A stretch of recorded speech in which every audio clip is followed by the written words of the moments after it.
जय श्री राधे कृष्ण। आप सभी का आपके अपने YouTube channel VK Mishra present में बहुत बहुत स्वागत है। आइए आज आप सब जानेंगे वर्ष 2025 में कृष्ण जन्माष्टमी का व्रत कब धारण किया जा रहा है। तो जानेंगे व्रत के शुभ मुहूर्त के बारे में, पूजन समय के बारे में, इस दिन किस विधान के साथ, किस विधि के साथ भगवान की पूजा करनी चाहिए, विशेष प्रकार से क्या करना चाहिए। तो आइए जानते हैं इन सबों के बारे में। आप सभी भक्तों को श्री कृष्ण जन्माष्टमी की ढेर सारी शुभकामनाएं। आप सभी के जीवन में भगवान श्री कृष्ण की कृपा से आप सभी को सभी प्रकार के सुख तथा समृद्धि की प्राप्ति हो।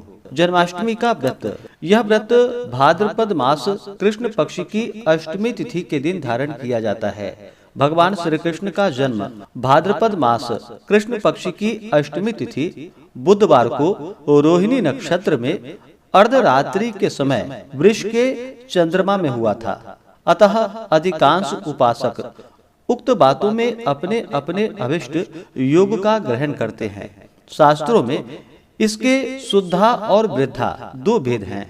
उदय से उदय पर्यंत शुद्धा और तद्गत सप्तमी या नौमी वृद्धा होती है। शुद्धा या वृद्धा भी समा, न्यूना या अधिका के भेद से 3 प्रकार की हो जाती है और इस प्रकार 18 भेद बन जाते हैं।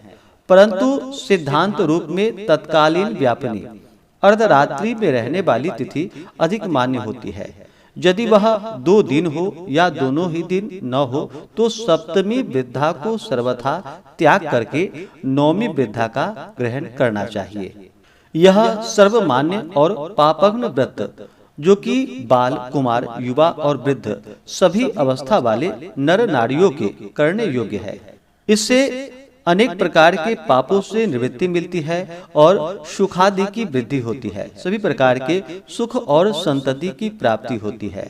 इसमें अष्टमी को उपवास करके नौमी को पारण से व्रत की पूर्ति होती है। इस बार जन्माष्टमी को लेकर के अलग अलग पंचांगों में अलग मत बतलाए गए हैं। किसी में 15 अगस्त को तो किसी में 16 अगस्त को जन्माष्टमी का व्रत बतलाया गया है। भाद्रपद मास कृष्ण पक्ष की अष्टमी तिथि प्रारंभ समय 15 अगस्त 2025 दिन शुक्रवार रात्रि 11:51।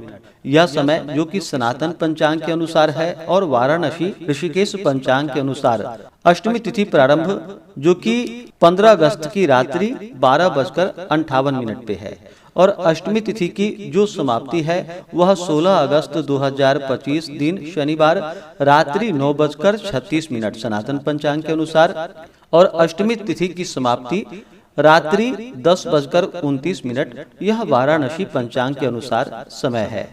इस बार जन्माष्टमी का व्रत सनातन पंचांग के अनुसार जो कि 15 अगस्त को अस्मार्तों के लिए, गृहस्थों के लिए व्रत बतलाया गया है। वहीं पर 16 अगस्त को वैष्णवों के लिए जन्माष्टमी का व्रत बतलाया गया है।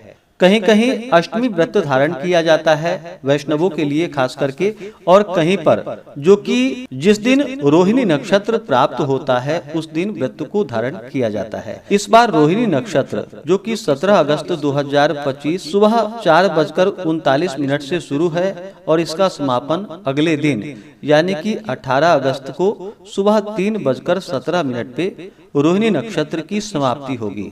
तो वैष्णव जन अगर रोहिणी नक्षत्र से व्रत धारण करना चाहते हैं तो वो 17 अगस्त को भी व्रत धारण कर सकते हैं और 18 अगस्त को पारण किया जाएगा।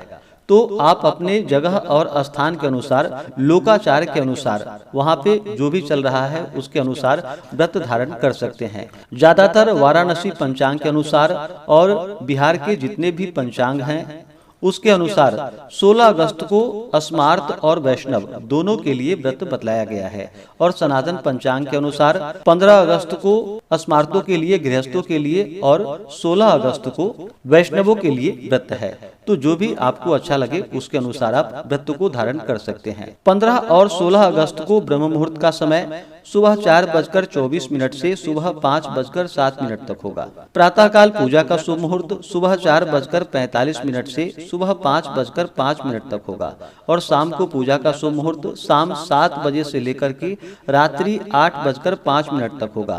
रात्रि निशीता काल पूजा का शुभ मुहूर्त 15 और 16 अगस्त दोनों ही दिन रात्रि 12:05 से लेकर के रात्रि 12:48 तक होगा। इस समय में आप विशेष प्रकार से भगवान श्री कृष्ण का पूजन आदि का कार्य संपन्न करें, भगवान को भोग लगाए। व्रत करने वाले के लिए बतलाया गया है कि व्रत उपवास के लिए चाहिए कि पहले दिन यानी कि अष्टमी से पहले लघु भोजन करे, रात्रि में जितेंद्रिय रहें और उपवास के दिन प्रातः स्नान आदि नित्य कर्मों से निवृत्त होकर के सूर्य, सोम, यम, काल, संधि, भूत, पवन, दिक्पति, भूमि, आकाश, खेचर, अमर और ब्रह्म आदि को नमस्कार करके पूर्व या उत्तर की ओर मुख करके बैठे।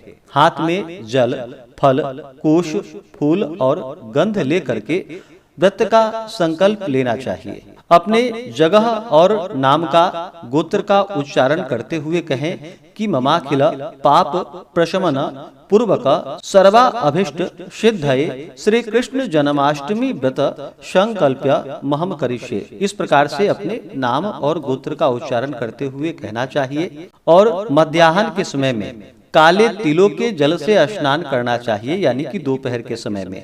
उसके बाद देवकी जी के लिए सूतिका गृह को नियत करे, उसे स्वच्छ और सुशोभित करके उसमें सूतिका के उपयोगी सभी सामग्री यथा कर्म रखे। सामर्थ्य हो तो गाने बजाने का भी आयोजन करे। प्रसूति गृह के सुखद विभाग में सुंदर और सुकोमल बिछौना के सुदृढ़ मंच पर अक्षतादि का मंडप बना करके उस पर शुभ कलश स्थापन करे और उसी पर सोना, चांदी, तांबा, पीतल, मणि, वृक्ष, मिट्टी या चित्र रूप की मूर्ति को स्थापित करे। मूर्ति के सद्य प्रसूत श्री कृष्ण जो कि स्तन पान कराती हुई देवकी हो ऐसा होना चाहिए और लक्ष्मी जी उनके चरण स्पर्श किए हुए हों, ऐसा भाव प्रकट रहे। इसके बाद यथा समय भगवान के प्रकट होने की भावना करके वैदिक विधि से या पौराणिक प्रकार से अथवा अपने सांप्रदायिक पद्धति से भगवान का पंचोपचार, दशोपचार, षोडशोपचार या आवरण पूजा आदि जो भी बन सके वही प्रीति पूर्वक यानी कि श्रद्धा और प्रेम के साथ करना चाहिए। पूजन में देवकी, वसुदेव, वासुदेव, बलदेव, नंद, यशोदा और लक्ष्मी इन सब का कर्मशः नाम निर्दिष्ट करना चाहिए। अंत में प्रणमे देवजननीं त्वया जातस्तु वामनः वसुदेवात् यथा कृष्णो नमस्तुभ्यं नमो नमः सपुत्रा अर्घ्यम प्रदत्तमे गृहाणेमं नमोस्तुते से देवकी को अर्घ्य प्रदान करे। इसके बाद धर्माय, धर्मेश्वराय, धर्मपतये, धर्म संभवाय, गोविंदाय नमो नमः से भगवान श्री कृष्ण को पुष्पांजलि अर्पित करे। तत्पश्चात जात कर्म, नालच्छेदन, षष्ठी पूजन और नामकरण आदि करके सोमाय, सोमेश्वराय, सोमपतये, सोम संभवाय, सोमाय नमो नमः से चंद्रमा का पूजन करे और फिर शंख में जल, फल, कुश, कुसुम और गंध डाल करके दोनों घुटने जमीन पर लगावे। इसके बाद क्षीरोदार्ण व संभूता अत्रि नेत्र समुद्भव गृहाना अर्घ्यम शशांकिमं रोहिण्यां सहितो मम ज्योत्सना पतये नमस्तुभ्यं नमस्ते ज्योतिषां पते नमस्ते रोहिणी कांत अर्घ्यम में प्रतिगृह्यताम। ऐसा कह करके चंद्रमा को अर्घ्य दे और रात्रि के शेष भाग को स्तोत्र पाठादि करते हुए बितावे। उसके बाद दूसरे दिन पूर्वाहन में यानी कि सुबह के समय में पुनः स्नान आदि करके जिस तिथि या जिस नक्षत्र के योग में व्रत किया हो उसका अंत होने पर व्रत का पारण करना चाहिए। यदि अभिष्ट तिथि या नक्षत्रादि के समाप्त होने में विलंब हो तो जल पीकर पारण की पूर्ति करनी चाहिए। तो आशा करता हूँ कि यह जानकारी आपको अच्छा लगा हो। इसी प्रकार से ज्ञानवर्धक जानकारियाँ प्राप्त करते रहने के लिए, व्रत पूजा के बारे में जानने के लिए कथा को सुनने के लिए। चैनल पे अगर आप पहली बार आए हैं तो चैनल को लाल बटन दबा करके सब्सक्राइब करें, साथ में बेल आइकन घंटी को दबाएं ताकि आने वाली वीडियो का नोटिफिकेशन आपको समय से मिलता रहे। वीडियो को लाइक करें, शेयर करें। सुखी रहें और स्वस्थ रहें। जय श्री राधे कृष्ण। धन्यवाद।